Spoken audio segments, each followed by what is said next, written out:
प्रयोग किस तरह किया जाता है और उसके आगे एक तस्वीर और दिखाना चाहूंगी जी। नेपो किड और नेपोटिज्म का भारत में सबसे बड़ा एग्जाम्पल राहुल है। राहुल गांधी जी के अगर नाम से मैं गांधी सरनेम हटा दूं तो राहुल का कोई अस्तित्व नहीं है भारत के।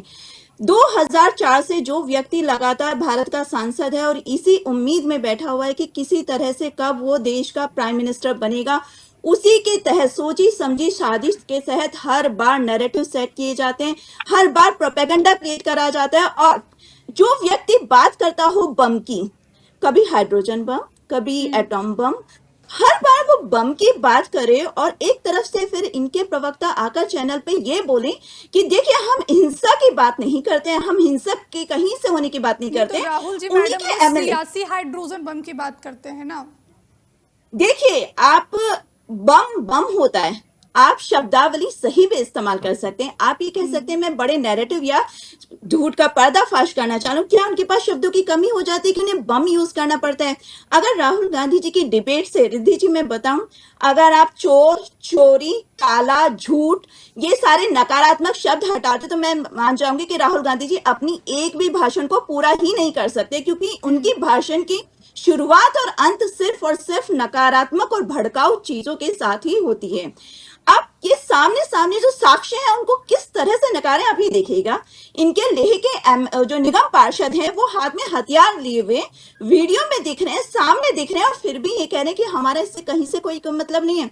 और रही बात ये लेह की अर्थव्यवस्था की बात करते हैं, मैं लेह की अर्थव्यवस्था का आपको प्रूफ दिखा देती हूँ। लेह की अर्थव्यवस्था पिछले लगभग 6 सालों के अंदर 3 गुना हो चुके हैं। वहां पे टूरिज्म 3 गुना हो चुका है। पहले वहां पर 20 से 30 हजार टूरिस्ट जाते थे, अब वहां पर 6 लाख टूरिस्ट जा रहे हैं। वहां का जीएसटी कलेक्शन 30% से भी ज्यादा बढ़ चुका है। वहां के लोग खुश थे जब धारा 370 हटाने के लिए ये सारी अगर वहां के लोग खुश हैं तो फिर सड़कों पर क्यों उतरे? मैं लौटूंगी ममता जी आपके पास। अब भूषण जी, अब मैं आपका रुख करना चाहती हूँ। एक तरफ बीजेपी कह रही है, संबित पात्रा कह रहे हैं कि ये कांग्रेस पार्टी की सुनियोजित साजिश है। दूसरी तरफ गृह मंत्रालय कह रहा है कि सोनम वांगचुक इस हिंसा के जिम्मेदार हैं। आप कैसे देखते हैं इस पूरी तस्वीर को? रिद्धि, आपको और आपके सारे दर्शकों को मेरी ओर से प्रणाम। और मैं इस घटना को देखता हूं तो मुझे 3 बातें समझ में आती है। एक तो है कि सोनम वांगचुक का एक विज्ञानी के तौर पर, वैज्ञानिक के तौर पर उन्होंने जो लोगों के लिए जो जन उपयोगी चीजें मतलब आविष्कार की, उसके नाते तो उनका सम्मान है और लोग उनको मानते रहे हैं। लेकिन विगत पिछले कुछ एक वर्षों में जो आप देखी होंगी कि सोनम वांगचुक एक क्रांतिकारी और एक नेता के तौर पर और एक समाज सेवी के तौर पर जिस प्रकार डेवलप हुए हैं, वो कहीं ना कहीं उचित नहीं है। ममता जी ने भी अभी एक चित्र दिखाया और सोनम वांगचुक के कई ऐसे भाषण है जिसमें वो बांग्लादेश और नेपाल की घटनाओं का जिक्र कर रहे हैं, तो ये कुल मिला के दुखद है। दूसरा, मैं एक बात आपको बता दूं कि हमको थोड़ा सा लद्दाख के अतीत और इतिहास के बारे में भी विचार करना चाहिए। ये वो क्षेत्र है कि यहाँ के लोग या तिब्बत के अधीन रहे हो अथवा किसी भारतीय राजा ललितादित्य मुक्तापीड़ से लेकर के मौर्य शुंग किसी डायनेस्टी में रहे हो, यहाँ के लोगों का चरित्र सदैव से राष्ट्रवादी रहा है, भारत भक्ति का रहा है, और साथ ही यहाँ के लोग बड़े ही शांति प्रिय रहे हैं, क्योंकि ये भूमि करुणावतार बुद्ध के पूजा करने की भूमि है। दलाई लामा, पंचेम लामा को भी बुद्ध के प्रतिनिधि के तौर पर यहाँ देखा और पूजा जाता रहा है। और इस परंपरा में बकुला करके एक बहुत प्रमुख बुद्ध के 12 शिष्यों में से एक जो भंते आनंद थे, मानते हैं कि वो बकुला के रूप में आते हैं।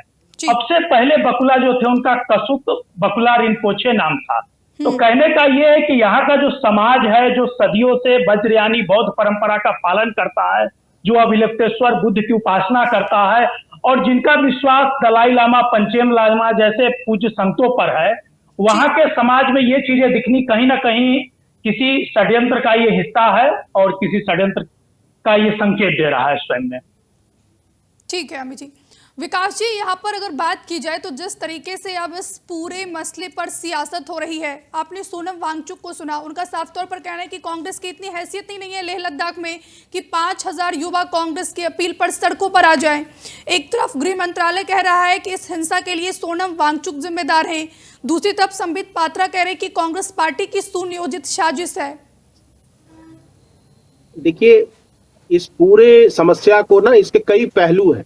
पहला पहलू है वहां के लोगों की डिमांड क्या है।